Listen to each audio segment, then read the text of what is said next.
വർഷയുടെ ഏറ്റവും favourite big boss contestant ആരാണ്? രഞ്ജന ചേച്ചി. എഴുതിയേക്കുന്നത് വേറെന്തോ ആണ്, ബട്ട് ഓക്കെ. അന്ന വിജയൻ. പൂജയുടെ കൂടെ നിന്ന് തല്ലുകൂടി ഞാൻ അവിടെ കിടന്ന് കരഞ്ഞ് അലമ്പാക്കിയിരുന്നെങ്കിൽ എനിക്കും 20th പൊസിഷനിൽ പോകാൻ പറ്റുമായിരുന്നു. ഹായ് ഹലോ എല്ലാവർക്കും സ്വാഗതം. കുറെ നാളായിരുന്നു നമ്മൾ കണ്ടിട്ട്. കുറച്ച് പ്രശ്നങ്ങളും കാര്യങ്ങളൊക്കെ ഉണ്ടായിരുന്നു. അപ്പൊ അതിലൊക്കെ നിന്നോട് തന്നെയാണ് ഇപ്പോഴും നമ്മൾ ഈ സംസാരിക്കുന്നതും ഈ വീഡിയോ ചെയ്യണതൊക്കെ. പിന്നെ അത് കുറച്ച് എൻ്റെ ഒരു പ്രൈവസിയിലുള്ള കാര്യങ്ങളായതുകൊണ്ട് തന്നെ എനിക്കിപ്പോ നിങ്ങളോട് പറയാൻ തോന്നുന്നില്ല. സോ നമുക്കിനി ഈ വിഷയത്തിലോട്ട് വരാം. ബിഗ് ബോസ് അങ്ങനെ സ്റ്റാർട്ട് ചെയ്തിരിക്കുന്നു. ബിഗ് ബോസ് എന്ന് പറയുമ്പോൾ ബിഗ് ബോസ് എന്നല്ല പറയേണ്ടത്, ബിഗ് ബോസ് അഗ്നിപരീക്ഷ സ്റ്റാർട്ട് ചെയ്തിരിക്കുന്നു. അതായത് ബിഗ് ബോസിലേക്കുള്ള കണ്ടസ്റ്റന്റ് സെലക്ട് ചെയ്യാനുള്ള ഒരു അഗ്നിപരീക്ഷ. ഇപ്പൊ എപ്പിസോഡ് 1 കഴിഞ്ഞു, എപ്പിസോഡ് 2 കഴിഞ്ഞു. ഞാൻ രണ്ടും കണ്ടു നോക്കി. എനിക്ക് അതിനകത്ത് പ്രത്യേകിച്ച് എന്ന് വെച്ചാൽ രണ്ടും കൂടെ ഒരുമിച്ച് ചെയ്യാമെന്ന് വിചാരിച്ചാണ്, വേറെ ഒന്നും കൊണ്ടല്ല. അതിൽ പ്രത്യേകമായിട്ടൊന്നും സംഭവിക്കുന്നതായിട്ട് എനിക്ക് തോന്നിയില്ല. ഇവര് ഫസ്റ്റത്തെ എപ്പിസോഡിൽ തന്നെ നിങ്ങൾക്ക് അറിയാലോ, ഈവൻ അതിന് നാഴികക്കല്ലെന്ന് പറഞ്ഞാൽ എനിക്കിപ്പോ തോന്നുന്നതെന്ന് വെച്ച് കഴിഞ്ഞാൽ രഞ്ജിനി ഹരിദാസ്, അതേപോലെ അഖിൽ മാരാർ, അതേപോലെ റിയാസ്, ഈ 3 പേരാണ് ജഡ്ജസ്. അതേപോലെ റെനീഷയാണ് അതിന്റെ ആങ്കർ ആയിട്ട് വന്നിരിക്കുന്നത്. അപ്പോൾ ഇതൊക്കെയാണ് സംഭവം. പിന്നെ അതിനകത്ത് ഒരു ടോട്ടൽ 40 പേര് ഇവർ കണ്ടസ്റ്റന്റ് ആയിട്ട് സെലക്ട് ചെയ്യുന്നുണ്ട്. അതിൽ ഇവർക്ക് ഒരു 2 മത്സരം എന്ന രീതി, അതായത് ഒരു മത്സരം വെക്കുന്നുണ്ട്. അതിൽ ഒരു ടീം ഒരു 20 പേരോളം പേര് ആ മത്സരത്തിന് അവരത് വിജയിച്ച് ഫ്രണ്ടിലോട്ട് വരണം. അതാണ് സംഭവം. ഫസ്റ്റത്തെ സീൻ പറയുമ്പോഴത്തേക്കും ഇതിന് സത്യം പറഞ്ഞാൽ ഇതിനകത്തൊരു എന്താ പറയുക, നമുക്ക് കണ്ടിരിക്കാൻ തോന്നുന്നത് വെച്ച് കഴിഞ്ഞാൽ ഈ അഖിൽമാരാറും ഈ പറയുന്ന രഞ്ജിനി ഹരിദാസും ഈ റിയാസും, ഇവർ 3 പേരും തമ്മിലുള്ള ഒരു അങ്ങോട്ടും ഇങ്ങോട്ടുള്ള ഒരു ഫൈറ്റ്, അതായത് ഒരു കോമഡി ഫൈറ്റ്. അതാണ് ഇതിനകത്ത് സത്യം പറഞ്ഞാൽ ഇതിനകത്തുള്ള ഒരു സംഭവം എന്ന് എനിക്ക് തോന്നിയത്. ഈവൻ നിങ്ങൾക്കറിയാം, ഈ 3 പേരും 3 പേരുടെ സിറ്റുവേഷൻസ് ഒക്കെ വേറെ ആയിട്ടുള്ളത്. അഖിൽമാരാർ എന്ന് പറഞ്ഞാൽ സീസൺ 5 ഒരു വിജയിച്ച ആളാണ്. സെക്കൻഡ് രഞ്ജിനി ഹരിദാസ് എന്ന് പറഞ്ഞാൽ ആ സീസൺ 1 സ്റ്റാർട്ട് ചെയ്ത ഒരാളാണ്. അവർക്ക് കപ്പ് കിട്ടില്ലെങ്കിൽ പക്ഷെ അതിനകത്തൊക്കെ ഒരു നല്ലൊരു എന്താ പറയാ, ആ ഒരു ഗെയിമിനെ മുന്നോട്ട് കൊണ്ടുപോയ ഒരാൾ തന്നെയാണ് ഈ പറയുന്ന രഞ്ജിനി ഹരിദാസ്. പിന്നെ റിയാസ് ഖാൻ, അതായത് അദ്ദേഹം അറിയപ്പെടുന്ന തന്നെ ഗെയിം ചേഞ്ചർ. ആ സീസൺ 4 തോന്നുന്നു അതിനകത്ത് ഗെയിം ചേഞ്ചർ എന്നാണ് ആരറിയുന്നത്, റിയാസ് ഖാൻ അറിയപ്പെടുന്നത്. അപ്പൊ എന്തായാലും ഇവർ 3 പേരാണ് ജഡ്ജസ്. ഇവർ 3 പേരുടെ ഒരു ഫൈറ്റിംഗ് ആണ് സത്യം പറഞ്ഞത് അത് ഇൻട്രസ്റ്റിംഗ് ആയിട്ടുള്ളത്. എനിക്ക് അങ്ങനെയാണ് തോന്നിയത്. 3 പേരുടെ നിലപാടുകൾ വെവ്വേറെയാണ്. അതിനെ അങ്ങോട്ടും ഇങ്ങോട്ടും രണ്ടുപേരും ആക്കുന്നു. എന്തൊക്കെയാണ് പൊന്നോ ചിരി ചാവും നമ്മള് ഇവർ 3 പേരും തമ്മിലുള്ള ഫൈറ്റിംഗ് കണ്ടു കഴിഞ്ഞാൽ. പിന്നെ അതായത് കണ്ടസ്റ്റന്റിന് എന്ന് പറയുന്ന നേരത്ത് ഈ ബിഗ് ബോസ് എനിക്ക് തോന്നുന്നു വെച്ച് കഴിഞ്ഞാൽ എല്ലാവരും ഭയങ്കര ഓവറായിട്ട് കാണിക്കുന്നോട്ട് എനിക്ക് തോന്നി.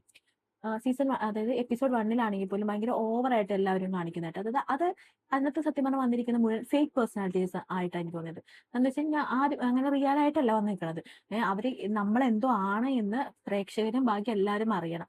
എന്നിട്ട് നമുക്കൊരു ഫെയിം കിട്ടണം. ആ ഒരു രീതിയിലാണ് ഇവർ വന്ന് നിൽക്കുന്നത്. അല്ലാതെ ഇവരുടെ ഒരു കറക്റ്റ് ആയിട്ടൊരു പേഴ്സണാലിറ്റി, ഒരു ക്യാരക്ടർ ആണെന്ന് എനിക്ക് തോന്നുന്നില്ല. എനിക്ക് അങ്ങനെയാണ് തോന്നിയത്. കാരണം എല്ലാവരും നമ്മളെ ഒബ്സർവ് ചെയ്യും. നമുക്ക് ഇനി കളി കണ്ടാലും നമുക്ക് കൂടുതൽ അറിയാൻ പറ്റും. എന്തായാലും ഒരു കാര്യം ഉറപ്പാ, അത് കാണിക്കുന്നതൊക്കെ ഫേക്ക് പേഴ്സണാലിറ്റി. പിന്നെ അതിലൊരു പെൺകുട്ടി തന്നെ പൂജ, അവർ വന്നപ്പോ തന്നെ അവര് ഫെയിം അങ്ങ് പിടിച്ചെടുത്തു. അതായത് അവർക്ക് ആ ലോക്കിന്റെ ഒരു ഫസ്റ്റ് ഗെയിം ഉണ്ടല്ലോ, അതായത് ഇവർ ഒരു ഗെയിം വെച്ചു. ആ ഒരു ലോക്കും കീയും തമ്മിലൊരു ഗെയിം വെച്ചിട്ടുണ്ടായിരുന്നു. അതിനകത്ത് ഈ പെൺകുട്ടി പൂജ, ഫുൾ നെയിം ഓർക്കുന്നില്ല, ഈ പൂജ എന്ന് പറഞ്ഞ പെൺകുട്ടിക്ക് കീ ഇട്ടിരുന്ന ആ പെണ്ണ് ഭയങ്കരമായിട്ടും എന്താ പറയണ ഫ്രസ്ട്രേറ്റഡ് ആയിട്ട് ഭയങ്കര കരഞ്ഞു കൂടിയിട്ടൊക്കെ പറഞ്ഞ ലാസ്റ്റ് ഈ പറഞ്ഞ ജഡ്ജസ് പറഞ്ഞു, അങ്ങനെയാണെങ്കിൽ ഈ പറഞ്ഞ പൂജയ്ക്ക് ഒരു അവസരം കൊടുത്തേക്കാം, പൂജ ഇന്നെന്ന് പറഞ്ഞിട്ട് ഈ മത്സരത്തിലോട്ട് കയറ്റി വിടുന്നുണ്ട്. പക്ഷെ എനിക്കത് അത്ര ഇഷ്ടപ്പെട്ടില്ല. കാരണം അങ്ങനെയാണെങ്കിൽ എല്ലാവരും ഇന്ന് കരഞ്ഞാൽ മതിയല്ലോ എന്നൊരു തോട്ടായിരുന്നു എനിക്ക് വന്നത്. അങ്ങനെയായിരുന്നു. പക്ഷെ വേറൊരു കാര്യം എന്ന് വെച്ച് കഴിഞ്ഞാൽ ഈ പൂജ അമലിന്റെ ഫേസ് നമ്മളെല്ലാവരും സ്ട്രൈക്ക് ചെയ്തു. കാരണം ആ പെൺകുട്ടിനെ ഈ പറയുന്ന ക്യാമറ ഒബ്സർവ് ചെയ്തു. ആ പെൺകുട്ടി അത്രയും കിടന്ന് കാണിച്ചിട്ടാണ് ആ ഫസ്റ്റ് എപ്പിസോഡ് 1 തന്നെ അവർ നമ്മളെ ശ്രദ്ധിച്ചത്. അതായത് ക്യാമറ സ്പേസ് അവരങ്ങ് എടുത്തു. അതുകൊണ്ട് തന്നെ ഈ പൂജ എന്ന് പറയുന്ന സ്ത്രീയുടെ അവരുടെ ഒരു നെയിം ബിഗ് ബോസിൽ അഗ്നിപരീക്ഷയിൽ അങ്ങ് കാണിക്കുന്നുണ്ട്, പ്രത്യേകം എടുത്ത് കാണിക്കുന്നുണ്ട്. സെക്കൻഡ് എന്ന് പറഞ്ഞാൽ സെക്കൻഡ് ഫസ്റ്റ് വെച്ച് നോക്കാൻ നേരത്തെ, അതായത് എപ്പിസോഡ് 1 വെച്ച് നോക്കാൻ നേരത്തെ എന്തുകൊണ്ടും ഒരുപാട് ബെറ്റർ സെക്കൻഡ് എനിക്ക് തോന്നിയത്. എപ്പിസോഡ് 2 എന്ന് പറയുന്നത് എന്ന് വെച്ച് കഴിഞ്ഞാൽ ഫസ്റ്റിന് എന്താ പറയണേ, അതിനകത്ത് പ്രത്യേകിച്ച് ഒന്നും ഉണ്ടായിട്ട് എനിക്ക് തോന്നുന്നില്ല. ആകെ ഉള്ളത് പറഞ്ഞു ഈ പറഞ്ഞ ജഡ്ജസ് തമ്മിൽ അങ്ങോട്ടും ഇങ്ങോട്ടുള്ള ഒരു ക്ലാഷും കാര്യങ്ങളൊക്കെ തന്നെയാണ് എനിക്ക് തോന്നുന്നത്. പിന്നെ സെക്കൻഡ് എന്ന് പറയുന്നത് എപ്പിസോഡ് 2 എന്ന് പറയുന്നത് എന്താ ലേഡീസിന്, എന്റെ അഭിപ്രായമായിട്ട് ലേഡീസ് ഭയങ്കര ആക്ടിങ്, സത്യമായിട്ട് നന്നായിട്ട് അഭിനയിക്കാൻ വേണ്ടി വന്നേക്കണമെന്ന് എനിക്ക് തോന്നുന്നു. അല്ലാതെ ഇവർ റിയൽ ആയിട്ടൊന്നും എനിക്ക് തോന്നിയിട്ടില്ല. എന്തോ പഠിച്ചു വെച്ചിട്ട് ആ പഠിച്ചത് അങ്ങോട്ട് പുറത്തോട്ടിട്ട് കാണിക്കത്തില്ല, അതാണ് സംഭവം തോന്നിയത്. അല്ലാതെ ഇവരിങ്ങനെയാണ് എന്തെങ്കിലുമൊക്കെ പറയണ്ടേ, അത് സ്ക്രിപ്റ്റ് ചെയ്ത് പഠിച്ചിട്ട് വന്ന് കാണിക്കുന്നതാണോ എന്തുകൊണ്ടാണെന്ന് എനിക്ക് മനസ്സിലാവുന്നില്ല. പക്ഷെ എനിക്ക് എപ്പിസോഡ് 2 ഇങ്ങനെ തോന്നിയത്. പിന്നെ അതേപോലെ തന്നെ ഞാനിപ്പോൾ ആലോചിക്കണം, ഇവർ ആദ്യത്തെ ഈ എപ്പിസോഡ് 1 ഇവർ ഗെയിം വെക്കുന്നുണ്ട്. 40 പേരിൽ 20 പേർക്ക് വേണ്ടി ഒരു ഗെയിം വെക്കുന്നുണ്ട്. എന്നിട്ട് അപ്പൊ 20 പേര് ഇന്നായി, ബാക്കി 20 പേരുടെ കാര്യം എന്താണെന്ന് അറിയില്ല എന്നാണ് എപ്പിസോഡ് 1 പറയുന്നത്. എപ്പിസോഡ് 2 വന്നപ്പോഴത്തേക്കും ഈ 20 പേരും അകത്ത് അങ്ങനെ ഈ 20 പേർക്കും ഗെയിം ഉണ്ട്. അതായത് ഇപ്പൊ ഞാൻ പറഞ്ഞു അങ്ങനെയാണ്. പിന്നെ ഇതിന് ഒരു എന്താണ് ടാസ്ക് 1 എന്ന് പറഞ്ഞിട്ട് ഈ 2 പേർക്കും എന്താണ് 20 പേര് ആദ്യം അകത്തായി പിന്നെ 20 പേര് പുറത്തായി എന്ന് പറഞ്ഞ സംഭവം കാണിക്കണം. എന്തിനാ അന്ന് 40 പേര് അങ്ങനെ എടുത്തിട്ട് 40 പേർക്ക് ഗെയിം കൊടുത്താൽ മതി. അതിന്റെ കുട്ടൻസ് എനിക്കത് മനസ്സിലായിട്ടില്ല. ഇനി എന്താ നമുക്ക് ഇനി വഴിയെ മനസ്സിലാകുമോ എന്നുള്ള കാര്യം നമുക്ക് അറിയത്തില്ല. പിന്നെന്ന് പറയുന്ന നേരത്തെ ഒരു ജെനുവൻ ആയിട്ട് എനിക്ക് തോന്നിയ ഒരു പേഴ്സൺ, ഒരു ചേട്ടൻ്റെ പേര് എന്ന് ഓർക്കുന്നത് ഏജ്ഡ് ആയിട്ട് എഴുതാൻ തോന്നുന്നു. അപ്പൊ പുള്ളിക്കാരനുണ്ട്, പുള്ളിക്കാരൻ എന്തോ മട്ടാഞ്ചേരിക്കാരനെ കണ്ടെന്ന് തോന്നണം. അപ്പൊ പുള്ളിയുടെ ഒരു ലാംഗ്വേജസ്, പുള്ളിയുടെ ഒരു സംഭവം പറയുന്നുണ്ടല്ലോ, അത് പുള്ളി അങ്ങനെ ഫേക്ക് ആയിട്ട് എനിക്ക് തോന്നില്ല. പിന്നെ അതുപോലത്തെ ഒരു എയറോസസ് ആണോ ഒരു 19 വയസ്സായിരുന്നു, എനിക്ക് കറക്റ്റ് ആയിട്ട് ഓർമ്മയില്ല, ഞാൻ അത് നോട്ട് ചെയ്തില്ലായിരുന്നു കേട്ടോ. ഒരു 19 വയസ്സൊരു ഒരു പെൺകുട്ടി, അത് എന്തോ സ്റ്റുഡന്റ് ആണ്, 19 വയസ്സേ ഉള്ളൂ, ഒരു പിങ്ക് ടോപ്പൊക്കെ ഇട്ടിട്ട് ആ പെൺകുട്ടി നന്നായിട്ട് കളിക്കുന്നതായിട്ട് എനിക്ക് തോന്നി. കാരണം അവരൊന്നും ഫേക്ക് പേഴ്സണാലിറ്റീസ് അല്ല. ബാക്കി അവിടെ വന്നേക്കണൊക്കെ വെറുതെ ഒരുമാതിരി എന്തൊക്കെയോ കാണിച്ചു കൂട്ടാൻ വേണ്ടി വന്നിരിക്കുന്ന പറയത്തില്ല. അതേപോലെ തന്നെ ഇന്ന് ഞാനൊരു ആ ഗെയിമിൽ തന്നെ ഒരു വേറൊരു പൂജാമൽ വന്നിട്ട് അതിന് മുമ്പ് തന്നെ വേറൊരു കാര്യം പറയാൻ പറഞ്ഞത്. അതായത് ഒരു പെൺകുട്ടി വന്നിട്ട് പറഞ്ഞല്ലോ, എജ്രി ഹരിദാസ് ചോദിക്കുന്നുണ്ട് ആരാണ് ഇഷ്ടപ്പെട്ട കണ്ടസ്റ്റന്റ് എന്ന് ചോദിക്കുമ്പോഴത്തേക്കും അവർ പറയുന്നുണ്ട്, ആ ഒരു കണ്ടസ്റ്റന്റ് പറയുന്നുണ്ട് എനിക്ക് ഇന്നയാളാണ് ഇഷ്ടം എന്ന് പറയുന്നുണ്ട്. അതെന്തായാലും ഞാൻ ഇവിടെ നിന്ന് വെക്കാട്ടോ. വർഷയുടെ ഏറ്റവും ഫേവറേറ്റ് ബിഗ് ബോസ് കണ്ടസ്റ്റന്റ് ആരാണ്? രഞ്ജന ചേച്ചി. എഴുതിയേക്കുന്നത് വേറെന്തോ ആണ്, ബട്ട് ഓക്കെ. അന്ന വിജയ് അല്ലേ? അതെ, ഇതിൽ എഴുതിയേക്കുന്ന പേരാരാ? It says you admire Pearly Mani as a contestant. Is it? അല്ല എന്റെ എഴുതി കുഴപ്പമില്ല, ഐ എം നോട്ട് ഫൈറ്റിംഗ്. ഞാനെന്ന് പറഞ്ഞപ്പോ ഞാൻ ഷോക്കായി പോയി. അതായത് ഈ പെൺകുട്ടിയുടെ നിലപാട് ആദ്യം തന്നെ പൊളിഞ്ഞു എന്നാണ് ഇതിനകത്ത് കാണിക്കുന്നത്. ഇപ്പൊ ഇവൻ ആ പെൺകുട്ടിക്ക് പേർളി മാണിനെ ആയിരുന്നു ഇഷ്ടം എന്ന് പറഞ്ഞിരുന്നെങ്കിൽ കുഴപ്പമില്ലായിരുന്നു. ഇത് പറയുന്നത് എനിക്ക് രഞ്ജിനി മാഡത്തിനാണ് ഇഷ്ടം എന്ന് പറഞ്ഞിട്ട് അല്ല, പെട്ടെന്ന് ആ പെൺകുട്ടിക്ക് പറയാനുള്ള ഒരു ന്യായീകരണവും പറയുന്നുണ്ട്. അതും കൂടി ഞാൻ ഇത് കൂടി വെക്കാം, അതും കൂടി കണ്ടിട്ട് തന്നെ നമുക്ക് ബാക്കി സംസാരിക്കാം. ഹലോ ഗൈസ്, ഞാൻ വർഷ. നിങ്ങൾ എന്നെ കുറച്ച് പേർക്ക് ഹോട്ട്സ്റ്റാറിൽ ബിഗ് ബോസ് അഗ്നിപരീക്ഷ കണ്ടിട്ടുണ്ടെങ്കിൽ എന്നെ കണ്ടു കാണും. എപ്പിസോഡ് ഏഷ്യാനെറ്റ് ടെലികാസ്റ്റ് ആവാൻ പോകുന്നതേ ഉള്ളൂ. പക്ഷെ അതിന് മുന്നേ ഞാൻ കുറെ വീഡിയോസ് എന്റെ തമ്മിൽ വെച്ചിട്ട് വരുന്ന കണ്ടു. അപ്പൊ എന്റെ സൈഡിൽ നിന്ന് ഒരു എക്സ്പ്ലനേഷൻ എനിക്ക് തരണമെന്നുണ്ടായിരുന്നു, അതുകൊണ്ടിട്ട് ഞാൻ വീഡിയോ ആയിട്ട് വന്നതാണ്. പിന്നെ ഇതൊക്കെ ഒരു ഭാഗമാണ്, പാർട്ട് ഓഫ് ഗെയിം. ഞാൻ അതിനൊന്നും വലിയ ഇതായിട്ട് എടുക്കുന്നില്ല, അതിനൊന്നും പ്രശ്നമില്ല. ഓരോരുത്തർക്കും ഓരോ കണ്ടന്റ്സ് വേണം. അപ്പൊ എന്റെ ഇന്നത്തെ കണ്ടന്റാണിത്. ഞാൻ അവിടെ നടന്ന് എന്താണെന്നുള്ളത് പറയാം. അപ്പം ആരാണ് ഇഷ്ടപ്പെട്ട മത്സരാർത്ഥി എന്ന് ഞാൻ ഓൾറെഡി എഴുതിയിരുന്നത് പേർളി മണി എന്നായിരുന്നു. കാരണം ഞങ്ങൾക്ക് അതൊരു 1 മന്ത് മുന്നേ തന്ന ക്വസ്റ്റ്യൻ ആണ്. ഞങ്ങൾ ഓഡിഷൻ ടൈമിൽ പോയപ്പോൾ തന്നിട്ടുണ്ടായിരുന്ന ക്വസ്റ്റ്യൻ ആണ്. അപ്പൊ ഞാനതിൽ എഴുതി. അതിനുശേഷം ഈ കഴിഞ്ഞ മന്ത് കുറച്ച് വിഷയങ്ങളുണ്ടായി. പേർളി മണിയെ അൺഫോളോ ചെയ്യുകയും അതുപോലെ അവരുടെ സൈഡിൽ നിന്നുള്ള സംസാരങ്ങളൊന്നും എനിക്ക് ഇഷ്ടപ്പെടാത്തതുകൊണ്ട് തന്നെ സ്റ്റേജ് ചോദിച്ചപ്പോൾ ഞാൻ അത് പറയണ്ടല്ലോ എന്ന് ഓർത്തിട്ടാണ് രഞ്ജിനി ചേച്ചി എന്ന് ആദ്യം തന്നെ, കാരണം സേഫ് സോൺ അതാണ് പറഞ്ഞത്. അപ്പം പറഞ്ഞു കഴിഞ്ഞപ്പോഴാണ് എന്താണ് അവിടെ ഇതല്ലല്ലോ എഴുതിയേക്കുന്നത് പറഞ്ഞു. അപ്പൊ ഞാൻ സ്റ്റേജിൽ വെച്ചൊരു എക്സ്പ്ലനേഷൻ കൊടുത്തിരുന്നു ഇന്ന കാരണത്താലാണെന്നുള്ളത്. പക്ഷെ അത് കട്ടായി പോയിട്ടുണ്ട്, അത് വന്നിട്ടില്ല എപ്പിസോഡില്. സോ അത് അവരുടെ സ്ട്രാറ്റജിയാണ്. പിന്നെ ഒത്തിരി ലെങ്തി എപ്പിസോഡായിരുന്നു, അപ്പം അവർക്കും അതിടാനുള്ള ഓപ്ഷൻ ഉണ്ടായിരുന്നായിരിക്കത്തില്ല. ചിലപ്പം മേ ബി അവരുടെ സ്ട്രാറ്റജി ആയിരിക്കാം ഇത്. പിന്നെ എന്റെ സൈഡ് എനിക്കൊന്ന് ക്ലിയർ ചെയ്യണമെന്നുണ്ടായിരുന്നു. അപ്പൊ ഇത്രേ ഉള്ളൂ. ഇതിലിപ്പോ ഈ വർഷ എന്ന് പറയുന്ന പെൺകുട്ടി തന്നെ പറയുന്നുണ്ട്, അതായത് ഞാൻ പറഞ്ഞത് എന്റെ സേഫ് സോണിന് വേണ്ടിയിട്ടാണ് പറഞ്ഞത്. ശരിയാണ്, സേഫ് സോൺ ആണ്, ഓക്കെയാണ്, സമ്മതിച്ചു. പക്ഷെ നമുക്ക് ഉള്ളതുപോലെ പറഞ്ഞിരുന്നെങ്കിൽ ഇപ്പൊ ഈ പെൺകുട്ടി എല്ലാവരും മുമ്പിൽ അറിയിക്കാം അല്ലെ, എല്ലാവരും മുമ്പിൽ ഒരു പെണ്ണിന്റെ ഈ കുട്ടിക്ക് ഒരു ബാഡ് നെയിം വേണം. അതായത് പേളിമാണി എന്താ കാണിച്ചത്, നിലപാടില്ലായ്മ. അത് തന്നെയല്ലേ ഇവിടെ ഈ പെൺകുട്ടിയും കാണിച്ചിരിക്കുന്നത്. അപ്പൊ എന്താ ഒന്നില്ലെങ്കിൽ പറയണമായിരുന്നു ആരെ ഇഷ്ടമെന്ന് ചോദിക്കുമ്പോഴത്തേക്കും, ഒന്നില്ലെങ്കിൽ പേര് പറഞ്ഞതേ കുഴപ്പമില്ലായിരുന്നു. പക്ഷെ അത് ഓടിച്ചെന്ന് രഞ്ജിനി ഹരിദാസ് എന്ന് പറഞ്ഞതാണ് ഈ പെൺകുട്ടിക്ക് വിനയായത്. അതിന് വെച്ചാൽ അങ്ങനെ പറയാൻ നേരത്ത് അത് മോശമല്ലേ അങ്ങനെ പറയുന്നത്. ഈ പ്രശ്നം കൊണ്ടാണ് എങ്കിലും നിങ്ങൾ ബുദ്ധിപരമായിട്ട് നിങ്ങൾക്ക് ചിന്തിക്കായിരുന്നു. വേറെ ആളെയായിരുന്നു എനിക്കിഷ്ടം, പക്ഷെ റീസൺ രഞ്ജിനി ഹരിദാസിന്റെ പേര് ഒരിക്കലും പറയില്ലായിരുന്നു. പകരം മറ്റൊരാളുടെ പേര് നിങ്ങൾക്ക് വേണമെങ്കിൽ പറയാമായിരുന്നു. രഞ്ജിനി ഹരിദാസിന്റെ പേര് പറഞ്ഞപ്പോഴാണ് നിങ്ങൾ ഇത്രയും പെട്ടത്. അപ്പൊ ഇതെന്റെ അഭിപ്രായമാണ്. പിന്നെ അതേപോലെ തന്നെ മറ്റൊരു വീഡിയോ ഉണ്ട്, അതും കൂടി ഒന്ന് വെക്കാം. പൂജയുടെ കൂടെ നിന്ന് തല്ലുകൂടി ഞാൻ അവിടെ കിടന്ന് കരഞ്ഞ് അലമ്പാക്കിയിരുന്നെങ്കിൽ എനിക്ക് 20th പൊസിഷനിൽ പോകാൻ പറ്റുമായിരുന്നു. ഹലോ, ഞാൻ പൂജാജി. ഞാൻ ഇപ്രാവശ്യം ബിഗ് ബോസ് സീസൺ 8 അഗ്നിപരീക്ഷയിലെ ഒരു കണ്ടസ്റ്റന്റ് ആണ്. അപ്പോൾ ബിഗ് ബോസ് ഇപ്രാവശ്യത്തിൽ 2 പൂജ ഉണ്ട്. ഇപ്രാവശ്യം ഈ സീസണിൽ 2 പൂജ ഉണ്ട്, ഒന്ന് പൂജ ശരത്തും ഒന്ന് പൂജാജി, അതായത് ഞാൻ. അപ്പോൾ എനിക്ക് ഫസ്റ്റ് എപ്പിസോഡ് ഇറങ്ങി കഴിഞ്ഞു. ജിയോ ഹോട്ട്സ്റ്റാറിൽ വന്നു 12 മണിക്ക്, ഇപ്പോൾ 9 മണിക്ക് ഏഷ്യാനെറ്റിൽ വന്നു കഴിഞ്ഞു. അപ്പോൾ ഈ ഒരു 2 ഷോയും കണ്ടു കഴിഞ്ഞപ്പോൾ കുറച്ച് ആൾക്കാർ എനിക്ക് മെസ്സേജ് അയക്കുന്നുണ്ട്.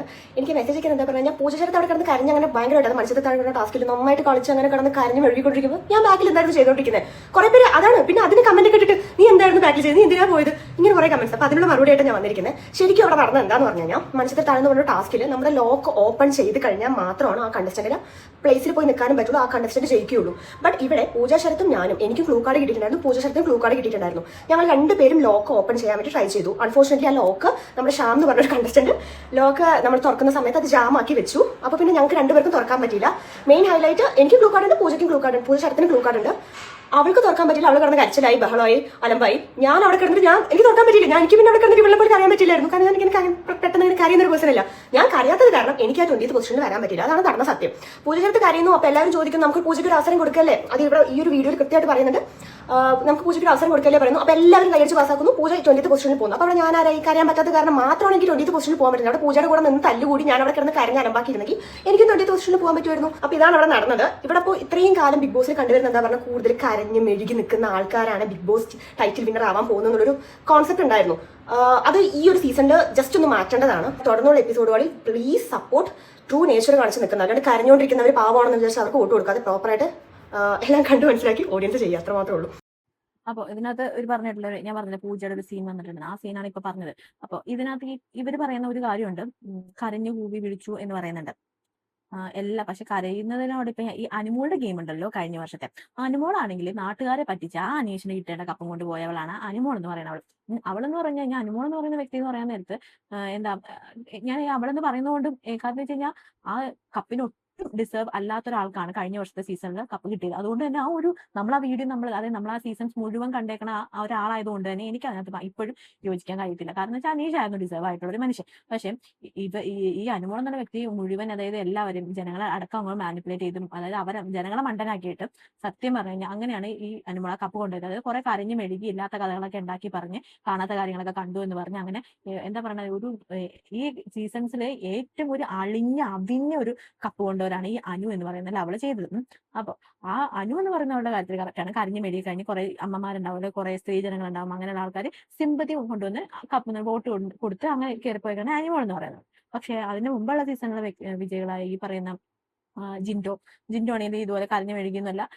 അദ്ദേഹം ഇപ്പോൾ ഭയങ്കര എന്താ പറയണത് ഇതായിട്ട് നിൽക്കുവാണെങ്കിലും പക്ഷെ അവരൊക്കെ നല്ലൊരു ഗെയിം പ്ലാനായിട്ട് എല്ലാം സഹിച്ച് പുള്ളിക്കാരനൊക്കെ എന്താണോ അതേപോലെ നിന്നാണ് ജിൻഡോ എന്നൊക്കെ പറഞ്ഞാൽ ഗെയിം കളിച്ചിരിക്കുന്നത്. അതേപോലെ തന്നെ ഈ പറയുന്ന എന്താണ് അഖിൽമാരാറും എന്തൊക്കെ പറഞ്ഞാലും അങ്ങേരുടെ ഗെയിം സൂപ്പർ ആയിരുന്നു പറയാൻ പറ്റുള്ള അഖിൽമാരാറിന്റെ ഗെയിം.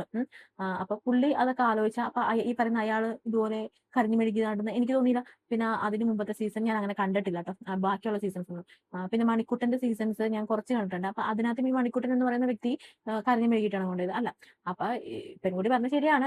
നമ്മള് ഈ പറയുന്ന പൂജേനെ നമ്മളെല്ലാവരും ശ്രദ്ധിച്ചിട്ടുണ്ട്. അത് ഇവര് കരഞ്ഞ് കൂവി ഒരു എക്സ്ട്രാ ഒരു അവരുടെ ഒരു ഫീലിങ്സ് ഒക്കെ അവർ പുറത്തോട്ട് ഇട്ടുകൊണ്ടാണ് നമ്മളെല്ലാവരും ഇപ്പൊ ശ്രദ്ധിച്ചേക്കുന്നത്. അതിപ്പോ ശരിക്കുള്ള ഗെയിം വരുമ്പോഴത്തേക്കും അതങ്ങ് മാറും. എന്താണ് കാരണം ഇവരുടെ ക്യാരക്ടറും കാര്യങ്ങളൊക്കെ നമുക്ക് ഏകദേശമൊക്കെ മനസ്സിലാവുമല്ലോ. അപ്പത്തേനും ഇതൊക്കെ എന്തായാലും മാറും എന്നുള്ള കാര്യം നമുക്ക് 100% ഉറപ്പാണ്. പിന്നെ എന്നെ സംബന്ധിച്ച് കഴിഞ്ഞാൽ ഇതിനകത്ത് ഇപ്പൊ വന്നാണ് എപ്പിസോഡ് 1 ആണെങ്കിലും 2 ആണെങ്കിലും ഇവിടെ വന്നിരിക്കുന്ന കണ്ടസ്റ്റന്റ് വിചാരം എന്ന് പറയുമ്പോൾ നമ്മൾ അതിനകത്ത് കയറിയപ്പോൾ തന്നെ നമ്മൾ ബിഗ് ബോസ് എന്ന ഈ ഷോയിൽ കയറി. പക്ഷെ ഇവര് സത്യം പറഞ്ഞാൽ മനസ്സുകൊണ്ട് മനസ്സിലാക്കുന്നത് ഇത് ജസ്റ്റ് ഒരു ടെസ്റ്റ് ആണ്. അതായത് പാർട്ടിസിപ്പേറ്റിംഗ് ഒരു ജസ്റ്റ് ഒരു അങ്ങോട്ട് കാൽവയ്പ്പാണെന്ന് മനസ്സിലാക്കാതെ ഞാൻ കപ്പും കൊണ്ട് പോകും. അതായത് ബിഗ് ബോസിലോട്ട് കയറിയിട്ട് കൂടി ഇല്ല. ജസ്റ്റ് ഈ അഗ്നിപരീക്ഷ എന്ന് പറയാം. അഗ്നിപരീക്ഷ എന്ന് പറയുന്നത് അതിനകത്ത് കിട്ടുക നല്ല വലിയ കാര്യം തന്നെയാണ്. പക്ഷെ ബിഗ് ബോസ് ഇതിനകത്തോട്ട് കയറുന്നതിന് മുൻപ് തന്നെ ആൾക്കാർ പറയാം ഇതിനകത്ത് കണ്ടസ്റ്റന്റ് പറഞ്ഞാൽ ബിഗ് ബോസിൽ കയറി ഞാൻ കപ്പം കൊണ്ടേ പോകുള്ളൂ അങ്ങനെയാണ് ഇങ്ങനെയാണ്. അത് മനസ്സിലാക്കാനുള്ള ബോധം കൂടി ഇവർക്കില്ലേ എന്നാണ് ഞാൻ വിചാരിക്കുന്നത്. ഈ കണ്ടസ്റ്റന്റുകൾക്ക് അവർക്കില്ലേ എന്നാണ് ഞാൻ വിചാരിക്കുന്നത്. എന്തായാലും എപ്പിസോഡ് 1 and 2 കുറിച്ച് നമുക്ക് ഒരുമിച്ചൊരു വീഡിയോ എടുത്തെന്ന് വെച്ച് കഴിഞ്ഞാൽ ഇത്ര ഉള്ളൂ പറയാനായിട്ടുള്ള കാര്യങ്ങൾ. അതൊക്കെ കൊണ്ടുതന്നെ ഞാൻ ഒറ്റയ്ക്ക് ചെയ്യാന്ന് വിചാരിച്ചത്. ഇനി എന്തായാലും നമുക്ക് ഡെയിലി ഷോ കണ്ടിട്ട് എങ്ങനെയാണ് എന്താണെന്നൊക്കെ അറിയാൻ പറ്റും. ഇനിയിപ്പോൾ ഇതിനകത്ത് ആരും സെലിബ്രിറ്റീസ് ഉണ്ടോ എന്നുള്ള കാര്യമൊക്കെ നമുക്ക് അറിയണം. അപ്പൊ എല്ലാവർക്കും വീഡിയോ ഇഷ്ടപ്പെട്ടെന്ന് വിചാരിക്കുന്നു. നിങ്ങളുടെ അഭിപ്രായങ്ങളും കാര്യങ്ങളും കമന്റ് ചെയ്യുക. പിന്നെ പരമാവധി നിങ്ങൾ ഇത് പോയി കണ്ട് തന്നെ വിലയിരുത്തണം. അല്ലാതെ എന്ന് വെച്ച് കഴിഞ്ഞാൽ നമ്മൾ കഴിഞ്ഞ വർഷത്തെ കുറെ കാര്യങ്ങളുണ്ടല്ലോ ആ ഒരു അബദ്ധം ഈ വർഷം ആവർത്തിക്കരുത്. കരയുന്നവർക്കൊന്നും ഇതുപോലെ എന്താ പറയുക ഈ അനുമോൾ കാണിച്ച പോലത്തെ കരച്ചിലും പിന്നെ ഇല്ലാത്ത കാര്യങ്ങൾ ഉണ്ടാക്കി പറയുന്ന കാര്യം അവർക്കൊന്നും വോട്ടൊന്നും ദൈവം ഇത് കൊടുക്കരുത്. അപ്പൊ എന്തായാലും നമുക്ക് എന്തായാലും ബാക്കി വരുന്ന പണികളെല്ലാം കാണാം. അതോടൊപ്പം തന്നെ ഈ പറയുന്ന ജഡ്ജസിനെ അങ്ങോട്ടും ഇങ്ങോട്ടുള്ള തലവെടുപ്പ് നമുക്ക് കണ്ട് നമുക്ക് ഇനി ഓരോ ഡേ ബൈ ഡേ ആയിട്ട് നമുക്ക് ബിഗ് ബോസിന്റെ ഓരോ കാര്യങ്ങൾ നമുക്ക് പറയാം. അപ്പൊ നമുക്ക് ഇനി വീണ്ടും കാണുന്നവരെ എല്ലാവർക്കും ടാറ്റ ബൈ ബൈ. വീഡിയോ ആദ്യമായിട്ട് കാണുകയാണെങ്കിൽ നിങ്ങൾ വീഡിയോ ഒന്ന് ചാനൽ സബ്സ്ക്രൈബ് ചെയ്യണം. അതേപോലെ ഇഷ്ടമാണ് ലൈക്ക് ചെയ്യുക. പിന്നെ അതുപോലെ തന്നെ നിങ്ങളുടെ കമന്റ്സ് എന്താണെന്ന് വെച്ച് കഴിഞ്ഞാൽ അതും ചെയ്യാം. അപ്പൊ എല്ലാവർക്കും ടാറ്റ ബൈ ബൈ.